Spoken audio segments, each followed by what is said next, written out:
Despite following really different styles, and being released more than 15 years apart, both games are actually more similar than you might expect. But which is the better Zoo Tycoon? Let's compare and find out. Which game has the best building tool? Well, Let's Build a Zoo has a grid-based building tool. It's simply 2D and all your buildings are clipped to the grid. There's a really nice selection of buildings and they each have different styles that you can fine-tune to make your park really unique. I mean, the range of buildings is huge. From animal incinerators to plastic factories, there's so much, making it really customizable. You can expand your plot by purchasing more land, and I really like how you're given tasks to improve your zoo, which can give you money. As well as that, you can research new items, plants, and themes for your enclosures, and the building system is great. It's a bit of a pain when the animals only need small enclosures, leading to minimal decoration being possible to allow staff to do their jobs, but other than that, I don't have much to complain about. In Zoo Tycoon 2, there's a really subtle grid-based tool. It's really similar to Let's Build a Zoo, but with the added depth of a 3D element. Differently to Let's Build a Zoo, you can edit terrain by creating mountains or valleys, really allowing you to customize your zoo. It would be unfair to include this in the final decision though, since, you know, Let's Build a Zoo is 2D. Zoo Tycoon 2 does feature a nice selection of building pieces like aquariums and creepy crawly houses, but it's no match for the huge ecosystem surrounding Let's Build a Zoo, especially with the morality rating requirements for building certain things, so that's 1 point to LBAZ.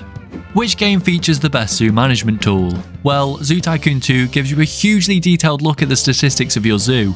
You can see exactly where you're spending or earning the most money to help you figure out how to finally stop hemorrhaging cash. You can earn achievements called Zoo Awards, and there's even a quick stats section to get a quick overview of your park. A feature I really like in Zoo Tycoon 2 is the zoo map that presents your zoo in a really nice way, like a real zoo map. This makes it feel so much more personal, I love it. In Let's Build a Zoo, you get these fancy little heat maps to help you understand areas where amenities or decorations are possibly lacking, and they're really helpful. There's no main management screen per se, but you can click on each element at the top of the menu to see factors contributing to them, and the buildings have really in-depth menus to help you maximise your efficiency and see anything you can do to save money, like generating your own electricity or recycling more.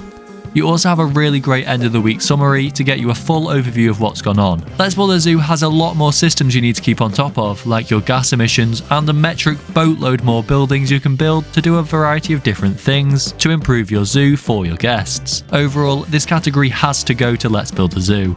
So, in which game do the animals behave the best? In Zoo Tycoon 2, animals are classed as either predator or prey, which will affect how they behave when in mixed enclosures with other animals. For example, my sharks keep eating each other, and it's making me sad. Anyway, the animals act really naturally in their enclosures, adding a huge layer of realism to the game, and they'll even interact with one another. One of the highlights of Zoo Tycoon 2 is the animal shows, where you can get compatible marine animals into a show tank where they'll perform for the guests. I love this feature, and despite the moral questionability, its inclusion in the game is a huge plus on the animal behaviour front. In Let's Build a Zoo, the animals interact really interestingly with their enrichment items. This can be occasionally unrealistic, with multiple animals using the same item at the same time, but also really cool. They can breed with each other, creating new variants of animals, and you can trade these new variants with other zoos around the world for new and exotic animals.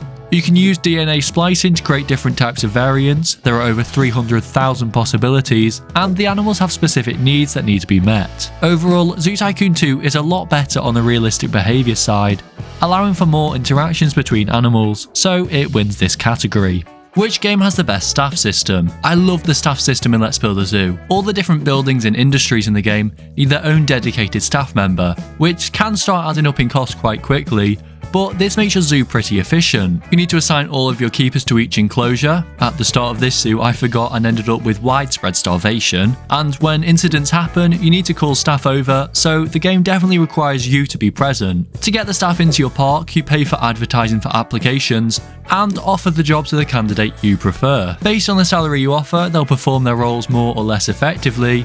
This is a huge plus for Let's Build a Zoo, as this is definitely pretty realistic. In Zoo Tycoon 2, the staff roles are a bit more general, but they are automatically assigned to tasks, making it all a bit more simple. If your staff aren't doing their job, one thing I like in Zoo Tycoon 2 is the ability to step in and do their jobs for them. You head into a first-person camera like a guest and can do all of the tasks they need to do for them. Additionally, unlike Let's Build a Zoo, the staff have more balanced prices. I'll let you decide whether that's a plus or a negative. Nevertheless, Let's Build a Zoo undoubtedly wins this category.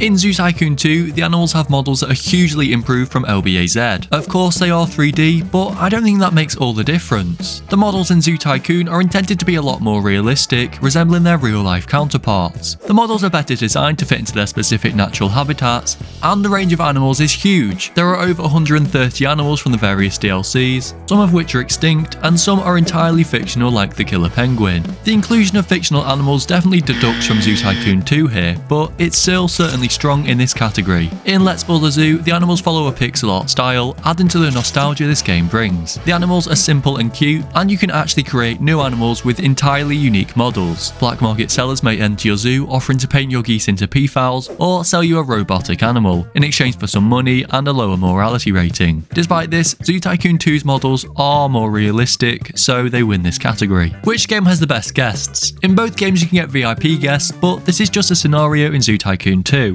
In Let's Build a Zoo, VIP guests like influencers, black market dealers or protesters are genuine features. You need to appease protesters by offering up close experiences, cash incentives or by meeting their demands. Choose whether to report black market dealers for a morality boost or purchase their products while risking your reputation. And you need to give influencers the best experience possible by paying for all their amenities or offering them exclusive experiences. This adds massively to Let's Build a Zoo's strengths in the guest department. In Zoo Tycoon 2, different species of animals attract different types of guests, and you need to build guest facilities and amenities to keep them happy. In both games, the guests feedback on their stays, but in Let's Build a Zoo, they'll occasionally throw a temper tantrum if your entry price is higher than they'd like. Speaking of guests being menaces, I've occasionally caught guests swimming in my dolphin tanks. Nevertheless, Let's Build a Zoo wins this category thanks to the huge range of features provided. So overall, Zoo Tycoon 2 won 2 and Let's Build a Zoo won 4, meaning Let's Build a Zoo wins. If you disagreed or agreed with me at all, let me know in the comments. And if you enjoyed this video, you should watch my video comparing Planet Zoo to Zoo Tycoon 2. Anyway, I'll see you in the next one.